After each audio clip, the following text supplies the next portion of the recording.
are, who they are, and then offer you some theoretical framework, and then at the end I interviewed some people, and I would try to interpret the statements of the interviews. Well, my question was why some members of more established tribes, because it's a kind of half caste system, why some members of the higher tribes don't like to marry people from tribes considered as being at the bottom of the hierarchy. I tried to explain that, to find a kind of theoretical framework. How is something like that possible? Because the Bakhtiyari tribes have the same origin, the same language, the same religion, everything is the same, but still there is a kind of social inequalities between the tribes. And the Marxist theories couldn't explain that because it's not just about the economic inequalities. The theories based on individual psychology can't explain that because there is a group dimension there. And also the theories based on races and genders just see one aspect of these kind of social inequalities. And I looked for theoretical frameworks, and I came across Norbert Elias and Pierre Bourdieu. One of them developed a model of established and outsiders, the other one a model of distinction, to understand the structure of such kind of relationship. Okay, I start with the Bakhtiaris. They are in the southwest of Iran between two other tribes. The right map shows exactly their position between Lurs and in the north are Kurds, and in the south again Kashgaris. And they used to be pastoral nomadic tribes. I have some pictures how they lived in former time. Like they live according to their lifestyle to find grass for their sheep and goats. And they move from one area to other areas, and these areas are fixed between Khuzestan and Charmal Bakhtiyari in Iran. Okay. There is a very complicated social structure. Actually, the social structure is at the same time the economic and political structure of this society. And I had problems for translations of some words because here we have ethnicity like tribe and clan, but beyond these ethno-Eurocentric terms, you have some categories you can't translate into English, and I will introduce them. That is langs, that is like the upper category. We have charlang and haflang, and then there is Eid. Maybe you could translate this level to the ethnicity, and the next level, Taifa, to the clan. But we have other levels as well, like Tira, Tash, and Aulad. You could translate them to sub-tribes somehow. And then there is the extended family at the end. There is a very clear, I have a map from a Persian book.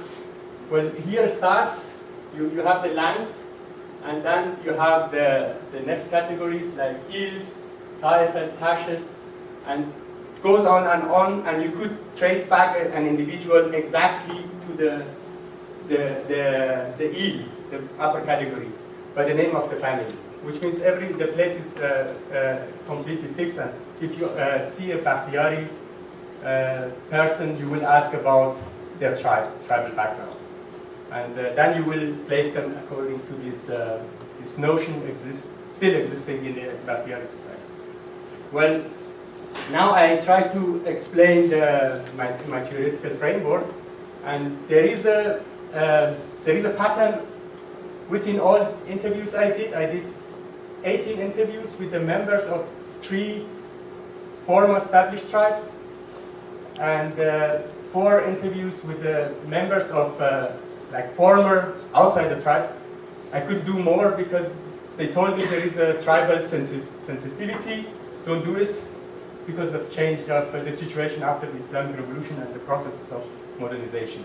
I am a member of a former established tribe. I didn't have any problems to interview people from this tribe, but I got just 4 samples of people belonging to the former outsider tribes. And I noticed that there is a connection between the power resources, past power resources, and the resources of self-esteem, which means the people belonging to the more powerful tribes in the past, they think that they are, in terms of their human quality, also better. That they are better people, and because of that, they are more powerful. That is one pattern. And the other pattern is the logic of emotions, is also the exact connections between the power resources and the resources of self-esteem. And I will explain these concepts during the interviews to make them more catchable. I started with these concepts and went through some patterns I could at the end discover. The first one was the Behdarwan and Zarasvan, 2 former established tribes at the top of the tribal hierarchy, are better. They have better roots, a better way, a better nature, as well as a better ancestry. That was the common notion between all the people from established tribes I interviewed, the 18 people. And they say, in contrast, Arkanai and Maoris, 2 former outsider tribes, are inferior, without good origin, evil, and less respectable. And that was the notion of at least 18 of people within the former established tribes I interviewed. And I will now introduce 6 statements, 2 of them about the former established tribes, talking about their notion, what will happen if they or their sons or daughters marry a girl or a guy from tribes, members of tribes at the bottom of the hierarchy. And then I try to introduce 2 statements which you see the change, the contradiction in their statements. And at the end, I introduce 2 statements of the members of former outsider tribes. Okay, the first one is Afshar. He's actually a lawyer living he's 2nd generation nomad. Like their parents were nomad. He studied law and he's a lawyer living in a city. And that was, I asked him about his notion if he would marry a woman from Maori tribe, Maori and Arkanai tribe, like at the bottom of the hierarchy. And he answered, I will not marry a woman from the Maori tribe, they are down, low. The position in the hierarchy is also the position of the quality of people in this society. There are some red lines which are not easily identifiable. These lines are deeply inside myself. I am sure I will have huge problems with myself if I marry a Maori woman. I cannot do that. I will get children in my life later. I am convinced if I marry a Maori woman, I will lose both my social position and my face. I have my own tribal relationships. People would then surely think about me in a different way. He's talking about like internalization of these tribal lines, but he's also his own conviction about the necessity of these lines. The next statement is also very similar. Anush is a woman, 61 years old, illiterate, 2nd generation of nomads, living in Sharakot. She said, Maori do not have any roots. They have no correct descent. They are beggars. They are unable and low. The Maori tribe was always a minor tribe. They have always followed commands. You see that the following commands means like being, in terms of human quality, also lower, because they were at the bottom of the hierarchy. One would lose face if there would be a marriage. Well, face is very important in this society. Losing face is actually a very bad thing happening to a family. This is not possible at all. If somebody did that, they would not be respectable anymore. Alone marrying people from the bottom of hierarchy could actually affect your life and the life of your children.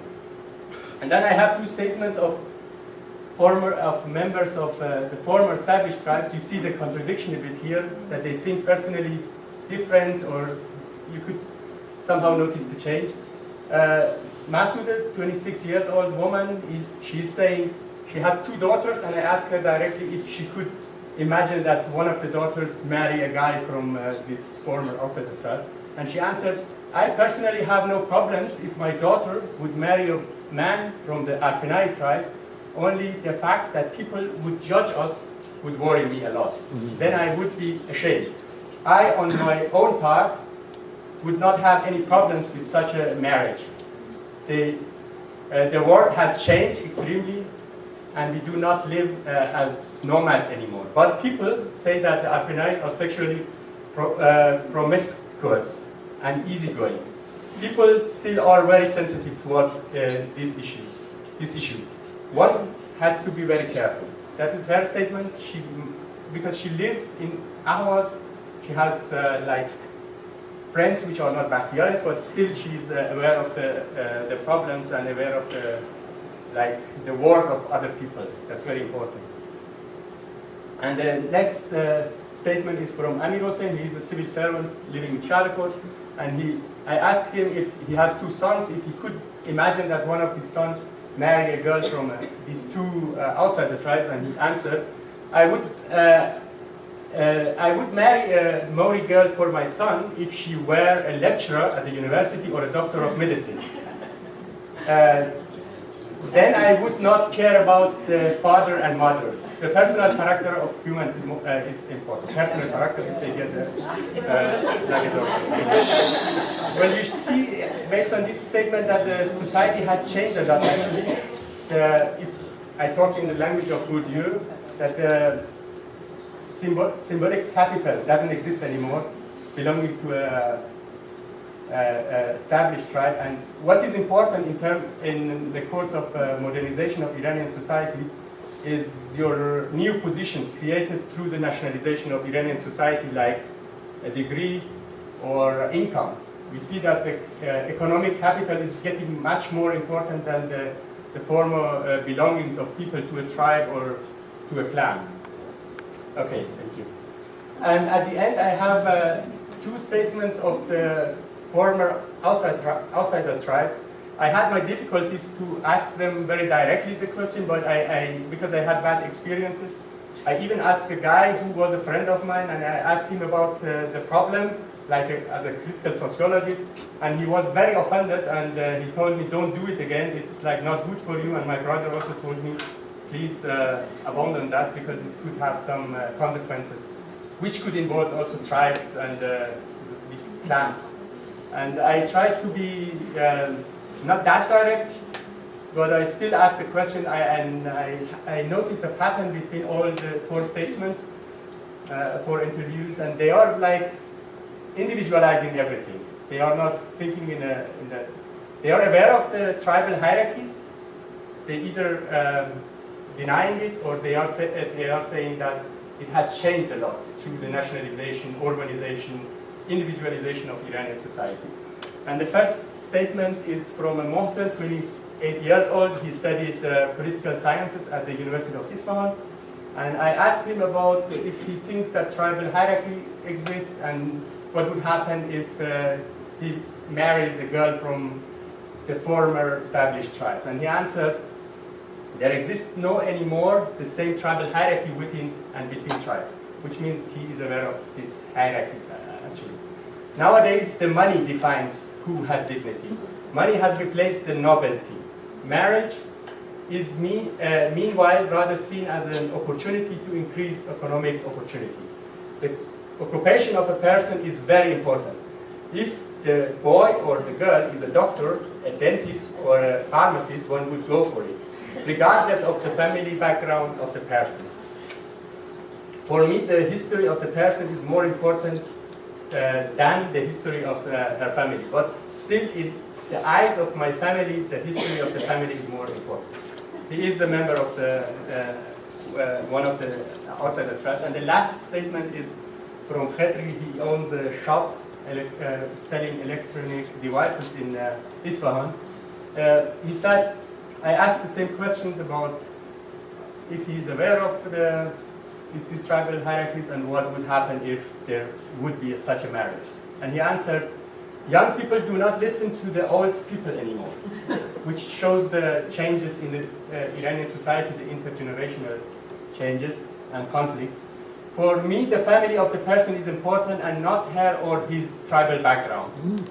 all tribes are at the same level. Talking about the tribal differences is nonsense. You should not believe in such myths. Even in a single family, you have different persons. You see the individualization, patterns of individualization that he tries to take a person as the frame of judging. You can't just take one person from one family and say, you cannot just take one person from one family and say the whole tribe is like that. Nowadays, Khans do not exist anymore. Khan was a title of people, man from former established tribe. Everybody thinks that he is a Khan. If you are literate and smart, you should not make yourself small. You should believe in your individual abilities. In every tribe, we could have such people. Such features are not hereditary.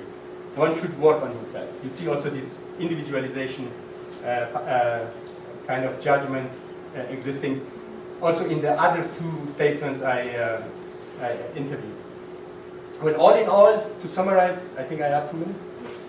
You could see like a kind of lagging effect of social habitus of the members of former outsider established tribes.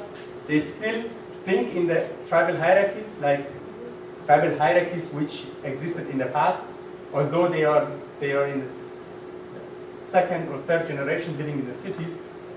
But I think given the direction of development in Iran,